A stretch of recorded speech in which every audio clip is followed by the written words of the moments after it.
Prime Minister has announced a $1 billion low emissions technology fund as part of its commitment to meet net zero by 2050. The fund aimed at fast-tracking emerging technologies. Joining us live now is the opposition leader, Anthony Albanese. Anthony Albanese, good morning to you. The Prime Minister about to give a speech on this morning, but will Labor support the legislation? Well, what legislation, Peter? We haven't seen it. I'll make 3 points. Firstly, Scott Morrison didn't take this policy to Glasgow because, a bit like his EV policy, it lacks a great deal of substance. It's all about style and all about spin. Now he comes back after the conference. He's announcing policy. If he could have landed any of his 20 energy policies, we'd know about that now. And once again, it's all about the politics. So note in the articles on the front page, it's all about wedging Labor, not about the substance. If the Prime Minister comes forward with serious policy, with grunt, without trying to talk about the Clean Energy Finance Corporation and the very body that he tried to abolish, as if he's now a supporter, it's a bit like his EV policy. It fails the laugh test. He's hoping that people are goldfish and they don't remember what happened just 2 years ago. I will ask about EVs in just a moment, but the premise of the fund, it's going to be a split between public and private, $500 million each. Do you support that? Well, there you go again, Peter. I make this point. You announced in your initial question to me that it was a $1 billion fund. It's not. It's not. The proposal is for half that, perhaps. But we'll look at the detail and then the private sector to invest what the private sector does in its own operations. Okay. This is the very government that abolished more than $500 million from the designated fund that was there when they came to office for carbon capture and storage. They abolished more than $500 million, and now they're saying, oh, we'll put a bit back, we'll pretend it's more, we'll add in the private sector investment. I mean, seriously, this government cannot be taken seriously when it comes to climate action. The Australian people know that. This is a Prime Minister who pretends that he has no history in all of these issues, and the history of this is he tried to abolish the Clean Energy Finance Corporation. He tried to abolish ARENA. He tried to abolish the renewable energy target. He opposed electric vehicles. He opposed all of the new technologies that he talks about. And still, with the announcements, there's a lack of substance once again. But you are open to the fund, am I picking up? Well, we supported carbon capture and storage. What fund, Peter? What's the fund? Well, this is the Low Emissions Technology Fund. This is the big pitch this morning. So you said you're going to take a look at it. Does that mean that you might be open to it? It's not, but well, we always take a look at legislation on its merits. Okay, so that means that you unlock your opposition? This isn't a new fund.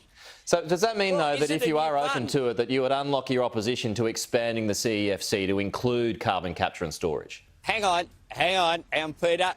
Just think about what you've just said to me in the questions. You said there was a new fund, a low emissions technology fund, and then you said the Clean Energy Finance Corporation. Which one is it? It's all of it.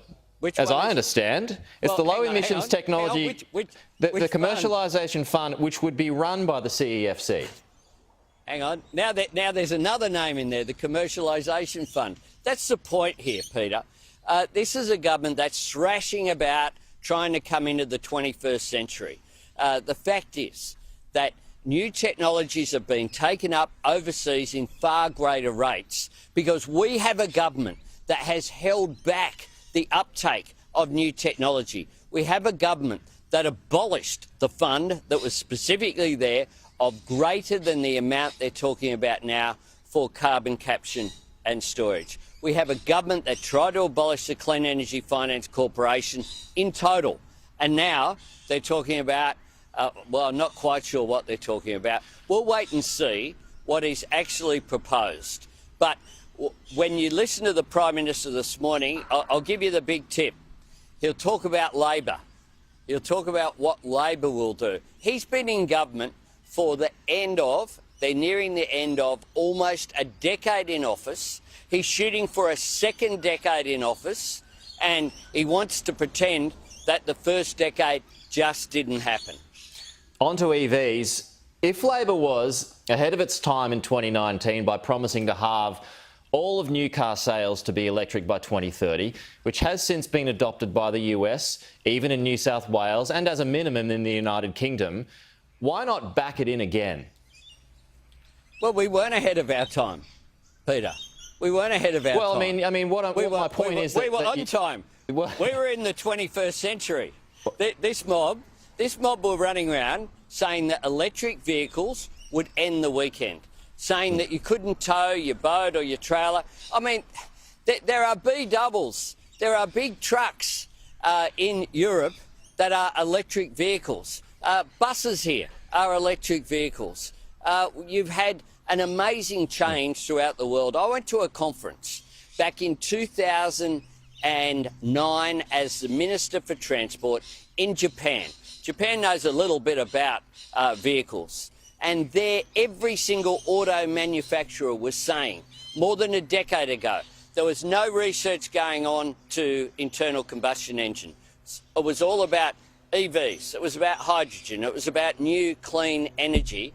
And this government have just held Australia back. We had under 2% of our new vehicle sales last year being EVs. So why not do that policy again? Norway, the figure is 70%. Why not reheat your 2019 policy? What policy? Peter, you're asking me about what the Prime Minister pretends the policy was. Yeah, there was no policy ever from Labor imposing any restrictions on whatever vehicle people wanted to buy. What there was, just as New South Wales has said, you'll be able to buy any vehicle in New South Wales. I'll give you the big tip. You'll be able to buy any vehicle. What the New South Wales government has said is that Matt Keane has said that they estimate that 50% of new vehicle sales in New South Wales will be electric vehicles in 2030. Why do they say that? Because the auto manufacturers tell them that, Peter. They tell them that. This is all a complete nonsense. Pretty soon after that,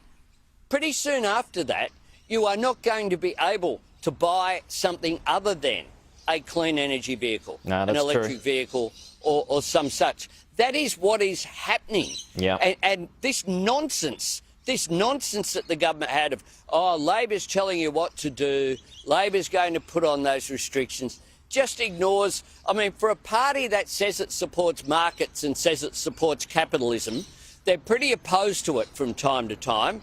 Capitalism is moving with the market, with new technology. And that is what is going on here. And the Prime Minister's furphy yesterday, how embarrassing. Him standing at a press conference at the Toyota factory that his government urged to leave Australia, that used to produce manufacturing cars here in Australia. And he stands there and he says, I didn't say I was against electric vehicles. Well, come on, Peter. Yeah. Fair dinkum. It was a bit of a word He salad. ran a campaign day after day, week after week. And that's the thing about this Prime Minister. You can't trust what he says. And if you can't trust what he said in 2019, you shouldn't commit to what he says. You shouldn't trust him in 2022. Just a final one. We're out of time, but we were looking at a pretty long election campaign here. And Andrew Clennell mentioned yesterday that we could keep talking till then, mate. Well, I've only got a short. I just want to get this one more question in. Andrew Clennell mentioned yesterday the approach is Keating-esque. To do you slowly, Anthony Albanese. Are you up for it?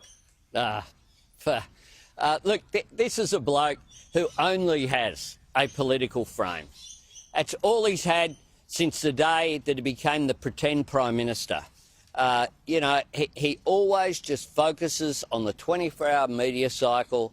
He's focused on the announcement, not what it looks like in a week or a month, let alone a year or a decade. And that's why he keeps tying himself in knots and getting himself into trouble with a lack of consistency when it comes to issues like climate change, like electric vehicles, like so many other issues. If your focus is just on the next headline from friendly media outlets, then inevitably you won't have the sort of plan that Australia needs to take us into the future. We have, for example, a $15 billion National Reconstruction Fund, $15 billion, not $500 million, that will fund new industries, that will support private sector operations to create new jobs, to create new industries, particularly in our regions, across the board, taking advantage of clean energy, manufacturing trains and other heavy manufacturing here, looking at new industries, transitioning areas like steel and aluminium to use clean energy. We have a $15 billion fund. We announced that a year ago. This government inevitably will always focus on the short term, and what we'll see from now until whenever the election's called is those short-term 24-hour announcements that, guess what, you forget what they said a couple of weeks ago. I mean, a couple of weeks ago they stood up in the Blue Room and made their major climate change announcement. Where's it gone? They've now got new spin out there today, new spin yesterday, because there was no substance in their big announcement that they released in Canberra just a couple of weeks ago. Anthony Albanese, good to have you with us this morning. Appreciate it. We'll talk to you soon.